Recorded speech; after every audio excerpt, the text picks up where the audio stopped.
বিজয়দা, তাপসদা সহ আমাদের পার্টির নেতৃত্ব যারা, তারা ছাড়াও যারা এখানে আছেন, যারা দূর থেকে আমাদের কথা শুনছেন, আমার গুরুজনেরা, আমার ভাইয়েরা, বোনেরা, বন্ধুরা, আমি সবার আগে আপনাদের কাছে ক্ষমা চেয়ে নিচ্ছি। আমি খুব বেশিক্ষণ আজকে বলতে পারবো না, বলার সুযোগ নেই।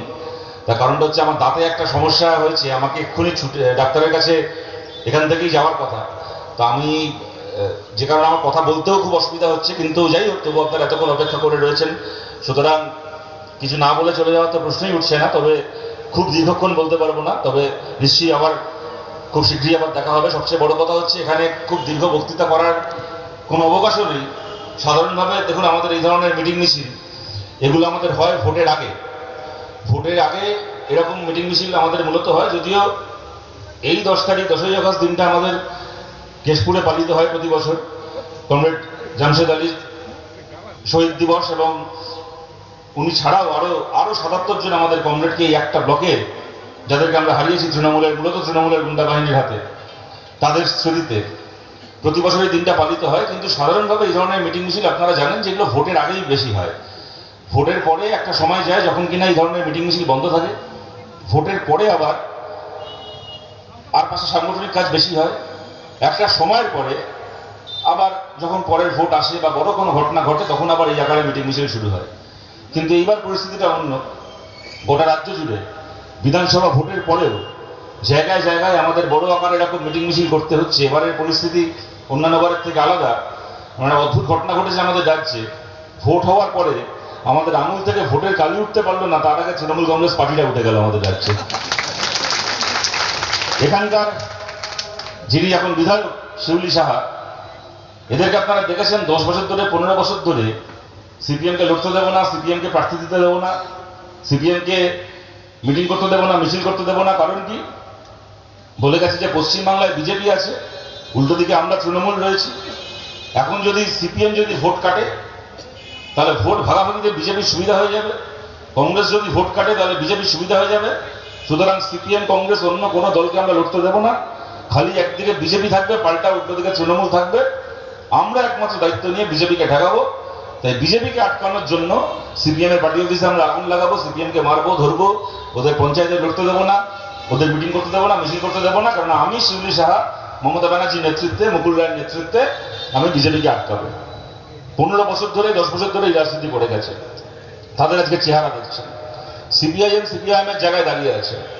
এই যে তাপসদা বলার সময় বলছিল, এই জামশেদ আলী ভবনের সামনে দাঁড়িয়ে শিউলি সাহা বলে গেছিল নাকি জামশেদ আলী ভবন চলতে দেবে না, নাকি এখানে লাল পতাকা উঠতে দেবে না। জামশেদ আলী ভবনের মাথায় লাল পতাকা মাথা উঁচু করে উঠছে। খালি শিউলি সাহা এখন হাতে তৃণমূলের পতাকাটাকে নিয়ে এখন শুভেন্দু অধিকারী জুতো বালিশ করছে। এই সমস্ত, এই শিউলি সাহার মতো এখানকার এমপি দেব থেকে শুরু করে, কাকুলি থেকে শুরু করে, সায়নী ঘোষ থেকে শুরু করে, ববি হাকিম থেকে শুরু করে, একটার পর একটা লাখখোরকে, একটার পর একটা হারামখোরকে আপনারা দেখছেন। সব কটা বিজেপির পায়ে গিয়ে বিক্রি হয়ে গেছে। আমরা কমিউনিস্ট পার্টি, আমরা ছিলাম, আমরা আছি, আমরা থাকবো, লড়াই থাকবো। ওরা আমাদেরকে কি মেরে, এখন বিজেপির কর্মীদেরকে বলছি, বিজেপির কর্মী বলে খুব কম আছে পশ্চিমবাংলায়, বেশিরভাগই কদিন আগে অব্দি তৃণমূল করতে, এখন বিজেপি হয়েছে। এদেরকে বলছি, অনেক জায়গায় ধমকি চমকি চলছে, ধমকানো চমকানো চলছে, আমাদেরকে মিটিং করতে দেবে না, এই করতে দেবে না, সেই করতে দেবে না। এই মিটিং হওয়ার কথা ছিল সামনের বাস স্ট্যান্ডে, সেই মিটিং এর অনুমতি দেয়নি। আর এইসব করে আমাদেরকে তৃণমূল অনেক আটকানোর চেষ্টা করেছিল। লাভটা কি হলো? আমাদেরকে এইসব করে আটকাবেন? কটা লোক আছে এখানে বিজেপির? বিজেপি তো ভোটে জিতেছে একটা ধর্মের নামে, একটা হাওয়া তুলে তৃণমূলের অত্যাচার, অপশাসন, লোকে মুক্তি চেয়েছিল। বিজেপি ভোটে জিতেছে। বুথে বুথে, এলাকা এলাকায় বিজেপির লোক কটা আছে। আজকে সামনে যে আমাদের যে বড় গাছটা রয়েছে এখানে সামনে আমাদের পার্টি অফিসের দেওয়ালের গায়ে, যদি এই গাছ থেকে কালকে দুটো লম্বা কাগজ ঝুলিয়ে দেওয়া হয়, ঝুলিয়ে দিয়ে বলা হয় যে এই কেশপুর অঞ্চলে আমাদের পার্টির কতজন শহীদের নাম, শহীদ আছে 1, 2, 3, 4 করে আমরা সেই শহীদের নামগুলো লিখছি, আর গোটা কেশপুরে বিজেপির কতজন কর্মী আছে 1, 2, 3, 4 করে ওরা ওদের কর্মীদের নামগুলো লিখুক। নাম লেখা শেষ হলে দেখবে এই কেশপুরে বিজেপির অত কর্মী নেই, আমাদের যত শহীদ আছে। এত মার খেয়ে, এত রক্তাক্ত হয়ে যখন এখানে সিপিএম শেষ হয়নি, সিপিএম শেষ হবে না। হারার দিন গেছে, এখন আমাদের জেতার দিন এসছে, আমাদের সামনের দিকে কোনো দিন এসছে। মিডিয়া, কর্পোরেট মিডিয়া, তারা এখন বিজেপির কোনো দোষ দেখছে না, বিজেপির কোনো ত্রুটি দেখছে না, বিজেপির কোনো অপরাধ নিয়ে খবর হচ্ছে না, খালি দিনরাত শুভেন্দু অধিকারীর পুজো চলছে।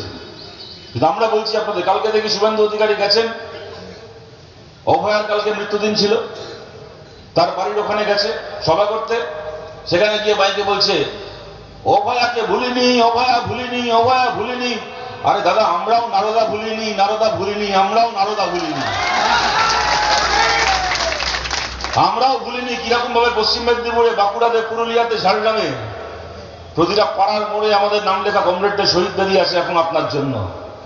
আমরাও ভুলিনি, আমরাও মাওবাদীদেরকে ভুলিনি, আমরাও সেই দিনগুলো ভুলিনি, সে দিনগুলো ভুলবো না। কিন্তু মিডিয়াকে কিনে নিয়েছেন, মিডিয়া দেখাচ্ছে না। তবু আপনাদেরকে বলছি, আপনারা চোখ কান খোলা রাখুন, দেখবেন এই সরকার আসার পরে গত 2.5 মাসে আমাদের কাছে, বামপন্থীদের কাছে তৃণমূল বিক্রি হয়ে গেছে, কিন্তু আমাদের বামপন্থীদের কাছে এই সরকার গত 2.5 মাসে একটার পর একটা গোল খেয়েছে। প্রথমে এরা ঘোষণা করলো, ক্ষমতায় এসে সার্কুলার জারি করলো, সরকারি আধা সরকারি কর্মচারীরা কোন রাজনৈতিক বিষয়ে মতামত দিতে পারবে না, ফেসবুকে হোয়াটসঅ্যাপে কোথাও কেন্দ্রের সরকারের, রাজ্য সরকারের কোনো সমালোচনা করতে পারবে না। পশ্চিমবাংলার বামপন্থী সরকারি কর্মচারীরা বলল, যদি এই সার্কুলার ফেরত না নিয়েছেন, আমরা পশ্চিমবাংলায় সরকার অচল করে দেবো, সরকার চলতে দেবো না, দেখবো আপনি কি করে সরকার চালান। সার্কুলার জারি করার 24 ঘন্টার মধ্যে শুভেন্দু অধিকারীকে সেই সার্কুলার ফেরত নিতে হলো। প্রথম গোল খেলো ওরা। 2 নম্বর গোল, নিয়ম করলো কি, বলে যোগা দিবস হবে, মোদি এসে রেড রোডে যোগাসন করবে, কলকাতা লাগোয়া সমস্ত সরকারি কর্মচারীদেরকে বাধ্যতামূলক সেখানে গিয়ে মোদির সঙ্গে যোগাসন করতে হবে। জেলায় জেলায় সরকারি কর্মচারীদেরকে জেলা সদরে গিয়ে সরকারের যোগা দিবসের প্রোগ্রামে বাধ্যতামূলক যোগাসন করতে হবে। তার বিরুদ্ধে মামলা হলো আদালতে, আদালত জবাবদিহি চাইল। বিকাশ ভট্টাচার্য আমাদের পার্টির নেতা মামলা করলেন সরকারি কর্মচারীদের পক্ষে, আদালত সরকারকে ডেকে পাঠালো। শুভেন্দু অধিকারীর সরকার, এদের বাপ ঠাকুর দ্বারা আগে ব্রিটিশের কাছে মুচলেখা দিত, আর নাতি নাতনিরা এখন বিকাশ ভট্টাচার্যের কাছে মুচলেখা দিল। আদালতে গিয়ে মুচলেখা দিয়ে বলে আসলো, আমরা আমাদের সার্কুলার ফেরত দিচ্ছি, কোনো সরকারি কর্মচারীকে আমরা বাধ্য করব না। কোনো মিডিয়া দেখায়নি, বড় বড় খবরের চ্যানেল, খবরের কাগজ রিপোর্ট ছাপেনি, কিন্তু 2 নম্বর গোল খেলো আমাদের কাছে। বলেছিল স্মার্ট মিটার বাধ্যতামূলক করবে, হঠাৎ ঘোষণা করলো নাকি সরকার নিয়ম আনছে পশ্চিমবাংলায় সমস্ত সরকারি কর্মচারীকে বাধ্যতামূলকভাবে তার বাড়িতে স্মার্ট মিটার বসাতে হবে। আমরা বললাম, আমরা বিক্ষোভে পশ্চিমবাংলা অচল করে দেবো। কদিন পরে থেকে শুভেন্দু অধিকারী বিধানসভায় দাঁড়িয়ে বলছে, স্মার্ট মিটার বসানোর কথা বলা হয়েছিল, সিপিএম বলেছিল ওরা মিটিং মিছিল করবে। আমরা বলছি, আমরা স্মার্ট মিটার বসানো বাধ্যতামূলক করব না। সিপিএম এর হাওয়া বেরিয়ে গেল, বিধানসভায় বলছেন। তো আমরা জিজ্ঞেস করছি, দাদা আপনি প্রথমে বললেন স্মার্ট মিটার বসানো বাধ্যতামূলক হবে, সিপিএম বলল যদি স্মার্ট মিটার বসিয়েছেন বাধ্যতামূলক ভাবে আমরা মিটিং মিছিল করে পশ্চিমবাংলা উত্তাল করে দেব, আপনি বললেন যে না ঠিক আছে, তাহলে আমি স্মার্ট মিটার বাধ্যতামূলক করছি না। হাওয়াটা তাহলে কার বেরোলো? হাওয়াটা কার বেরোলো? 3 নম্বর গোল খেলো আমাদের কাছে। 4 নম্বর, আপনারা জানেন গোটা বাংলা জুড়ে বুলডোজার দিয়ে হকার উচ্ছেদ শুরু করেছিল, লোকের বাড়ি ভাঙা শুরু করেছিল। আমরা রাস্তায় নেমে লড়েছি, আমরা আদালতে লড়েছি, সব জায়গায় উচ্ছেদ আটকাতে পেরেছি এমন নয়, বহু জায়গায় আটকাতে পেরেছি বিক্ষোভ দেখিয়ে, বুলডোজারের সামনে ঢুকে দাঁড়িয়ে। অনেক জায়গায় যেখানে আটকাতে পারিনি আদালতে লড়াই করেছি, উচ্ছেদ আটকেছি। যেখান থেকে ওরা উচ্ছেদ করে ফেলেছিল আমরা চ্যালেঞ্জ দিয়েছি প্রত্যেকজনকে আমরা ফিরিয়ে আনবো। সরকারকে ঘোষণা করতে হলো যে দুর্গাপুজো পর্যন্ত পশ্চিমবাংলায় উচ্ছেদ বন্ধ, আর কোথাও আমরা বুলডোজার দিয়ে একটা মানুষকে, একটা দোকানকে ভাঙতে যাবো না, উচ্ছেদ করতে যাবো না। ওরা পিছু হটলো, আমাদের জয় হলো। আমরা দুর্গাপুজো অব্দি ঠেকিয়েছি। ঠেকানোটা আমাদের শেষ লক্ষ্য নয়, শেষ লক্ষ্য হকার উচ্ছেদ বন্ধ করা। যে মানুষ পরিশ্রম করে উপার্জন করছেন, চুরি করছেন না, ডাকাতি করছেন না, পরিশ্রম করে উপার্জন করছেন, তিনি যাতে উপার্জনটা করতে পারেন, তার জন্য সেই ব্যবস্থাকে বজায় রাখা আমাদের সেই কাজ, আমাদের সেই চ্যালেঞ্জ আমরা নিয়েছি, সেই কাজ আমরা করে দেখাবো। সরকার হারবে, আমরা জিতবো। বাংলার হকারদের পাশে আর কেউ না থাক, বাংলার হকারদের পাশে লাল ঝান্ডা আছে, হকারদেরকে আমরা রক্ষা করব। সরকার আমাদের কাছে 4 নম্বর গেছিল। 5 নম্বর, আপনারা জানেন কদিন আগে ঘোষণা হলো পঞ্চায়েত এলাকায়, এই যেখানে আমাদের সভা হচ্ছে, আপনাদের বাড়ি যেখানে, 233 টাকা করে বাড়ির যে ট্যাক্স দিতে হয় পঞ্চায়েত এলাকায়, যার পাকা বাড়ি আছে তাকে সিদ্ধান্ত নেওয়ার দিকে করছিল এরা, আপনারা দেখলেন ইতিমধ্যে সেই নিয়ে খবরও হলো। 233 টাকা বাড়ির ট্যাক্সকে পঞ্চায়েত এলাকায় বাড়িয়ে 1,12,000 টাকা করে দেওয়া হচ্ছে। গোটা রাজ্য জুড়ে আমরা বিক্ষোভের প্রস্তুতি নিলাম। শুভেন্দু অধিকারীর সরকার বাধ্য হলো ওই সার্কুলারকে ফেরত নিতে, বললো আমরা একটা নয়া পয়সা ট্যাক্স বাড়াবো না। ওরা 233 টাকার ট্যাক্সকে 1200 টাকা করছিল, আমরা আবার ওটাকে 233 টাকায় ফেরত আনলাম। কোনো বড় খবরের কাগজ, বড় টিভি চ্যানেল এই নিয়ে আলোচনা করবে না, খবর করবে না, কিন্তু এটা সত্যি পশ্চিমবাংলায়। 6 নম্বর সবচেয়ে বড় কথা, গুন্ডা দমন আইন আনছে। বলে নাকি বিনা বিচারে 1 বছর অব্দি যাকে ওদের গুন্ডা মনে হবে তাদেরকে জেলে আটকে রাখার আইন আনছে। আরে বিজেপি এমন একটা পার্টি, ওদের তো নেতাজি সুভাষচন্দ্র বোসকে গুন্ডা মনে হয়, ওদের আবার গুন্ডা দমন আইন,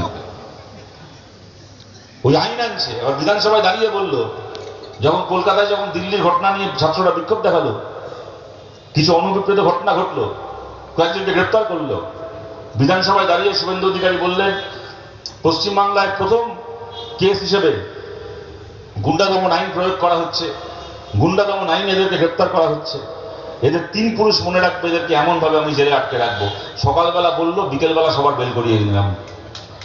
সকালে বললো বিধানসভায় দাঁড়িয়ে, বিকেলবেলা সবার বেল হয়ে গেল। এবং সেখানেই শেষ নয়, আদালতে মামলা হলো, সব্যসাচী চ্যাটার্জিরা মামলা করলেন, বিকাশ ভট্টাচার্যরা মামলা করলেন। আদালতে পশ্চিমবঙ্গ সরকার দাঁড়িয়ে কান ধরে বলে আসলো, আমাদের এই গুন্ডা দমন আইন আমরা খালি বিধানসভায় পাশ করিয়েছি, কিন্তু রাষ্ট্রপতির কাছ থেকে সই করিয়ে আনতে পারিনি, সেই কারণে পশ্চিমবাংলায় গুন্ডা দমন আইন আদৌ লাগুই করা যায়নি, আমরা লাগুই করতে পারিনি এই আইন। আমরা বলেছিলাম এই আইনকে বাতিল করাবো, আমরা করিয়েছি। আরে শুভেন্দু তো বাচ্চা ছেলে, ওর দাদা মোদি আইন এনেছিল, ইলেকট্রাল বন্ডে পয়সা খাওয়ার আইন। ওর বড়দার আইনকে বাতিল করিয়েছি, ছোট ভাইয়ের আইন আবার কি আইন? আমরা বলেছিলাম বাতিল করাবো, আমরা বাতিল করিয়েছি। তাই আপনাদেরকে বলছি, এটা যত হম্বিতম্বি করবে, বিজয়দা বলার সময় বলছিল বেশি হম্বিতম্বি করছে, বেশি হাত পা ছুটছে, ওরা ভয় দেখানোর জন্য না, নিজে ভয় পেয়েছে বলে।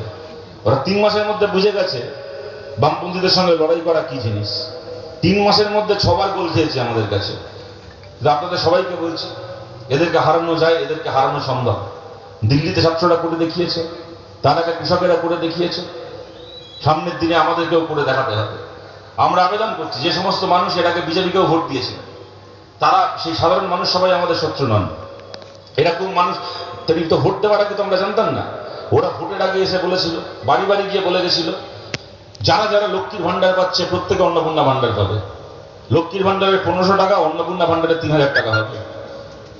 আজকে 1 কোটির ওপর মানুষের নাম কাটা গেছে, 1 কোটির ওপর মহিলার পশ্চিমবাংলায় নাম কাটা গেছে। তারা আর অন্নপূর্ণা ভান্ডার, লক্ষ্মীর ভান্ডার, কোনো ভান্ডার পাবেন না, কোনো টাকা পাবেন না। এমনকি এই জিনিস ঘটছে, অন্নপূর্ণা ভান্ডার দেওয়ার নাম করে 12,000 13,000 ফর্ম ফিল আপ করিয়েছে। সেই ফর্মের তথ্য দেখে এখন অনেক মহিলার এমনকি রেশন কার্ড পর্যন্ত ব্লক করে দেওয়া হচ্ছে, বন্ধ করে দেওয়া হচ্ছে। বলা হচ্ছে যে এরা বড় লোক, এদের বাড়িতে ফ্রিজ আছে, এদের বাড়িতে 2 চাকার মোটর বাইক আছে, এদের বাড়িতে কালার টিভি আছে, এদেরকে লক্ষ্মীর ভান্ডার দেওয়া যাবে না, এদেরকে অন্নপূর্ণা ভান্ডার দেওয়া যাবে না। যিনি বিজেপিকে ভোটটা দিয়েছিলেন তিনি তো জেনে দেননি যে এরা ক্ষমতায় এসে এই প্রকল্প বন্ধ করে দেবে। আজকে দেখছি, আবার দেখছেন। ভোটের আগে যে বাড়িগুলোতে গিয়ে হাত জোর করে বলে এসেছিল, জন্ম যদি হিন্দু কুলে ভোট দেবে পদ্ম ফুলে, তুমিও হিন্দু আমিও হিন্দু, আমাদেরকে ভোট দেবে, আমরা হিন্দুদের সরকার করব, সেই বাড়িগুলোতে ভোটের পরে গিয়ে বলছে এগুলো বেআইনি বাড়ি, এগুলো বেআইনি দোকান, বুলডোজার দিয়ে এগুলোকে ভাঙবো, উচ্ছেদ করবো। ভোটের আগে হিন্দু ছিল, ভোটের পরে বেআইনি হয়ে গেল মানুষ। যারা ভোট দিয়েছিলেন তারা এগুলো জেনে ভোট দেননি। মানুষ ভোট দিয়েছিল এই শিউলি সাহার মতো চোরগুলো, মুকুল রায়ের কোটি কোটি টাকার যার বাড়ির আলমারিতে রেখে দিয়েছে, মুকুল রায়ের কোটি কোটি টাকার পাহারাদার এই শিউলি সাহারা, এই ববি হাকিমের মতো চোরগুলো, এই সায়নী ঘোষের মতো চোরগুলো, এই চোরগুলো জেলে ঢুকবে বলে মানুষ ভোট দিয়েছিল। এখন তারা গিয়ে মোদির সঙ্গে মিটিং করছে, শুভেন্দু অধিকারীর সঙ্গে মিটিং করছে। তারা এখন ভালো তৃণমূল হয়ে গেছে। বাংলার তৃণমূলের চোরগুলো ভালো তৃণমূল হয়ে গেল, কিন্তু বাংলার খেটে খাওয়া হকাররা ভালো হকার হতে পারলো না, তাদের দোকান ভেঙে দেওয়া হলো। যিনি ভোট দিয়েছিলেন, কার চোখে জল দেখবেন বলে ভোট দিয়েছিলেন, এই সায়নী ঘোষ, এই ববি হাকিম, এই মদন মিত্র, এই চোরগুলোর চোখের জল দেখবেন বলে ভোট দিয়েছিলেন, নাকি একজন খেটে খাওয়া হকার, একজন ঝুপড়িবাসী বস্তিবাসী মানুষের চোখের জল দেখবেন বলে ভোট দিয়েছিলেন? তাই সেই মানুষকেও বলছে, যদি আপনারা মনে করেন ভোটের আগে বিজেপি যা বলেছিল ভোটের পরে যা করছে দুয়ের মধ্যে কোনো মিল নেই, তাহলে সামনের দিনের লড়াই আপনাকে আমাদের পাশে চাই। তৃণমূলকেও যারা সমর্থন করেছিলেন। এই সমস্ত এলাকায় এরকম অনেক মানুষ আছেন যারা তৃণমূলকে সমর্থন করেছিলেন, তৃণমূলকে ভালোবেসে নয়, বাধ্য হয়ে সমর্থন করেছিলেন। অনেককে হয়তো তৃণমূলের মিটিং মিছিলেও যেতে হয়েছিল বাধ্য হয়ে, জোর জুলুম ছিল। মিটিং মিছিলে না গেলে মার খেতে হবে। যে টোটো চালায় তার স্ট্যান্ডে টোটো চালাতে পারবে না, যার দোকান আছে হয়তো তার দোকান বন্ধ করে দেওয়া হবে, 7 দিন দোকান খুলতে পারবে না। অনেক মানুষকে এরকম ভয় দেখানো হয়েছিল যে যদি আমাদের মিটিংয়ে না যাও, মিছিলে না যাও, তোমার জব কার্ড বাতিল হয়ে যাবে, জব কার্ড পাবে না। কোনো মহিলার হয়তো বলে দিল যে তোমার লক্ষ্মীর ভান্ডার পাবে না, তোমার মেয়ের কন্যাশ্রী হবে না। এরকম অনেক হুমকিতে, অনেক বাধ্যবাধকতায় অনেক মানুষ বাধ্য হয়েছিলেন তৃণমূলের মিটিং মিছিলে যেতে। অনেকে হয়তো এই কারণে তৃণমূলের মিটিং মিছিলে গেছিলেন, তৃণমূলকে ভোট দিয়েছিলেন কারণ চোখের সামনে তৃণমূল ছাড়া আর কোনো পার্টি ছিল না তখন। মেরে মেরে বামপন্থীদেরকে, মেরে মেরে কংগ্রেসকে রাজনীতি করতে দেওয়া হয়নি। একদিকে বিজেপি, অন্যদিকে তৃণমূল। আমার যদি বিজেপিকে আটকাতে হয়, যে করে হোক তৃণমূলকে ভোট দিতে হবে। সেই বাধ্যবাধকতা থেকে অনেকে তৃণমূলকে সমর্থন করেছিলেন। সেই সমস্ত মানুষের কাছে বলছি, আপনাদের সঙ্গে আমাদের কোনো লড়াই নেই, আপনাদের সঙ্গে আমাদের কোনো শত্রুতা নেই। আমাদের লড়াই তৃণমূলের চোর নেতাগুলোর বিরুদ্ধে।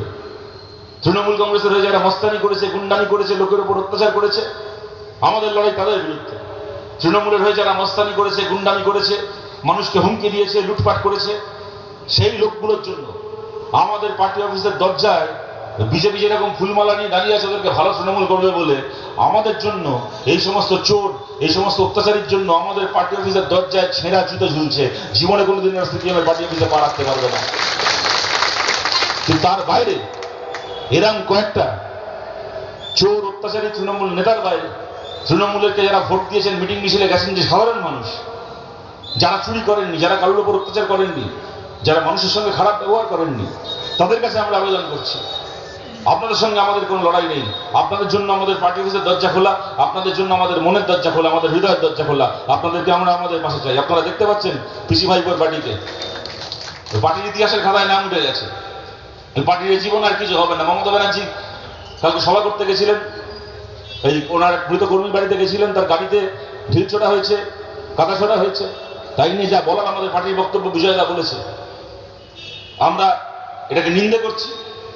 কিন্তু আমার এটাও ঘটনা যে এই কাজ মমতা ব্যানার্জির আমলে ওনার প্রশ্রয় আমাদের প্রত্যেকের সঙ্গে ঘটেছে, আমাদের পার্টির নেতাদের সঙ্গে ঘটেছে। তো ওনার প্রতি আমাদের কোনো সহানুভূতি নেই।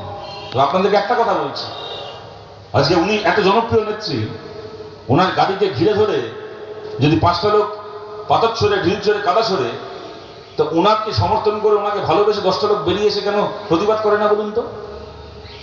ওনার সামনে, ওনার গাড়ির সামনে দাঁড়িয়ে কেন 10 জন বলে না যে মরে যাবো তাও ভালো, কিন্তু আমার নেত্রী মমতা ব্যানার্জি, তার গাড়িতে একটা আঁচল রাখতে দেবো না, তার গায়ে একটা আঁচল রাখতে দেবো না? কোথায় থাকে সেই মানুষগুলো? কোথায় থাকে যে লোকগুলো? এই আজ থেকে 3 মাস আগে অব্দি আপনি রাজ্যের মুখ্যমন্ত্রী ছিলেন, কাউন্সিলর, পঞ্চায়েত মেম্বার, এমএলএ, মন্ত্রী, এমপি সব আপনার ছিল। আপনি এক একটা বুথে 500 ভোট, 700 ভোট, 800 ভোট একটা বুথে জিততেন। কোথায় গেল মানুষগুলো? তারা কেন কেউ আপনার জন্য এসে দাঁড়ায় না রাস্তায়? দাঁড়ায় না। তারা এই তাপসিনাকে যখন কদিন আগে মারতে গেছিল, তাপসিনাকে যখন কদিন আগে মেরেছিল, যে ছেলেটাকে আমাদের কর্মীরা তাড়া করে ধরেছে, তাকে ঘাট ধরে পুলিশে দিয়েছে, তাকে আমরা জেল খাটিয়েছি। আমাদের জন্য যদি 5টা লোক এগিয়ে আসতে পারে, মমতা ব্যানার্জি তো আমাদের থেকে অনেক বড় নেত্রী ছিলেন, রাজ্যের মুখ্যমন্ত্রী ছিলেন, ওনার জন্য 5 জন এগিয়ে আসে না কেন? ওনার জন্য 5 জন এগিয়ে আসেন না কেননা ওনার পার্টি বলে কিছু ছিল না, সেটা ছিল পুরোটাই পুলিশ। পুলিশের কাঁধে ভর করে পার্টি চালাচ্ছিলেন। এখানে এই এলাকায় কেশপুরে পুলিশকে থানায় বসিয়ে রেখে যদি তৃণমূলের লোকেরা আমাদের সঙ্গে রংবাজি করতে আসতো, আমাদের কমরেডরা বুঝিয়ে দিত ওদেরকে কত ধানে কত চাল। ওদের সেই ক্ষমতা ছিল না। পুলিশকে পাঠিয়ে বাড়ি থেকে প্রার্থীদেরকে হুমকি দিয়ে প্রার্থীপদ প্রত্যাহার করানো হতো, পুলিশ পাঠিয়ে পঞ্চায়েত দখল করা হতো। পুলিশের ভরসায় রাজনীতি করছিলেন। আজকে পুলিশ নেই মানে ওনার পার্টি বলেও কিছু নেই, উনি একা পাগলের মতো ঘুরে বেড়াচ্ছেন। যত দিন যাবে উনি তত একা হবেন, আরো একা হবেন। যত দিন যাবে ওনার নিজের ভাইপো ওনার সঙ্গে থাকবে না, ওনার ছায়া ওনার সঙ্গে থাকবে না। ওনার যা করার ছিল করা হয়ে গেছে, যা দেওয়ার ছিল দেওয়া হয়ে গেছে। সামনের দিনে পশ্চিমবাংলায় 2টো পক্ষ আছে, একদিকে বিজেপি, একদিকে আমরা বামপন্থীরা। আপনাদের সবার কাছে আবেদন করছি, বলুন আপনারা কার পক্ষে? যদি আপনারা বামপন্থীদের পক্ষে থাকেন, যদি আপনারা বিজেপির বিরুদ্ধে থাকেন, একদিন এর আগে যা হয়েছে হয়েছে, যা লড়াই হয়েছে হয়েছে, যা ঝগড়া হয়েছে হয়েছে। তৃণমূলের এই ক্রিমিনাল, চোর, ডাকাত, গুন্ডা, বদমাইশ ছাড়া সমস্ত সাধারণ তৃণমূল কর্মীদের কাছে আবেদন করছি, আপনারা আমাদের পাশে থাকুন। এই লড়াই আমরা একসঙ্গে লড়বো, এই লড়াই আমরা একসঙ্গে জিতবো। আপনাদের সবার কাছে এই কথা বলে আমি আপনাদের কাছে আবার ক্ষমা চেয়ে নিচ্ছি। আমাকে সত্যি এখন আমার কথা বলতেও অসুবিধা হচ্ছে, বারবার কথা আটকে যাচ্ছে, তাছাড়া আমাকে একটা সময়ের মধ্যে ঢুকতেও হবে ডাক্তারের কাছে, নাহলে ইয়েও করতে পারবো না। কিন্তু নিশ্চিতভাবে এখানে আবার আসা হবে, আবার দেখা হবে আরো বড় আকারে। আমাদের আরো অনেক লড়াই, অনেক আন্দোলনের দিন এখন আসছে। আমাদের এই লড়াইগুলো একসঙ্গে আমাদেরকে লড়তে হবে। এই লড়াই আমরা লড়বো, এই লড়াই আমরা জিতবো। এই কথা বলে আপনাদের সবাইকে ধন্যবাদ, অভিনন্দন জানিয়ে আমাদের প্রত্যেকজন শহীদের প্রতি আমাদের লাখো লাখ সালাম জানিয়ে আমার কথা শেষ করছি। ভালো থাকবেন সবাই, নমস্কার।